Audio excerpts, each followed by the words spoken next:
అవని, పల్లవి వాళ్ళ అమ్మ వాళ్ళందరూ అయితే వినాయకుడి పూజకి అన్నీ రెడీ చేస్తూ ఉంటారు. అలాగా వినాయకుడు పూజ మందిరం అంతా రెడీ చేస్తూ అలా అన్ని అరేంజ్‌మెంట్స్ అయితే చేస్తూ ఉంటారు. ఇక పంతులు గారు వచ్చి పూజకి కూర్చోండమ్మా అని అనేసరికి వాళ్ళ అత్తయ్య, అవని నువ్వు అక్షయ్ కలిసి పూజలో కూర్చోండమ్మా అని అయితే చెప్తూ ఉంటుంది. వాళ్ళ అత్తయ్య అలా చెప్పగానే పల్లవి అయితే వాళ్ళ నాన్న కాసి చూసి మన ప్లాన్ వర్కౌట్ అవుతుంది డాడీ అని అయితే చూస్తూ ఉంటుంది. పల్లవి వాళ్ళ డాడీ కాసి ఇక అవని వాళ్ళు పూజకి రెడీ అవుతున్న టైంలో పల్లవి వాళ్ళ అమ్మ నుంచి, అదేంటి వదిన అవని వాళ్ళని కూర్చోమంటున్నావు, కొత్తగా పెళ్ళయింది పల్లవి కమలకి కదా, నా కొడుకు కోడలు కూతుర్ని మానేసి అవని అక్షయ్ని కూర్చోమంటున్నావేంటి అనేది అంటూ ఉంటుంది. ఆ మాటలకి మమ్మీ ఏం మాట్లాడుతున్నావు అని అయితే అంటూ ఉంటాడు.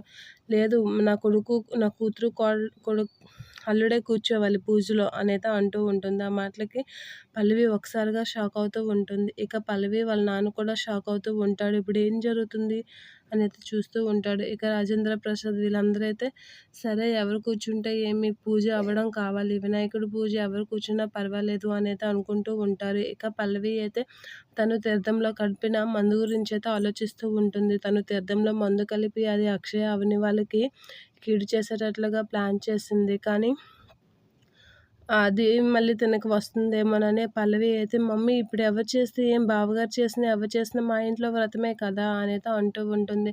నీకేం తెలీదు పల్లుకో పల్లవి అని చెప్పి పల్లవిని కమల్ని అయితే పూజలో దగ్గరుండి కూర్చోబెడుతుంది వాళ్ళ అమ్మ. ఇక దానికి వాళ్ళ మామయ్య వాళ్ళ డాడీ కూడా ఏం చేయలేక అలా చూస్తూ ఉంటారు. ఇక పంతులు గారు తీర్థం ఇస్తున్నప్పుడు తీర్థం తీసుకోండి నాయన అని అంటే కమల్ తీర్థం తాగేస్తూ ఉంటాడు. ఇక పల్లవి తీర్థం తాగకుండా అలా చూస్తూ ఉంటుంది. అది అవని అయితే గమనిస్తూ ఉంటుంది.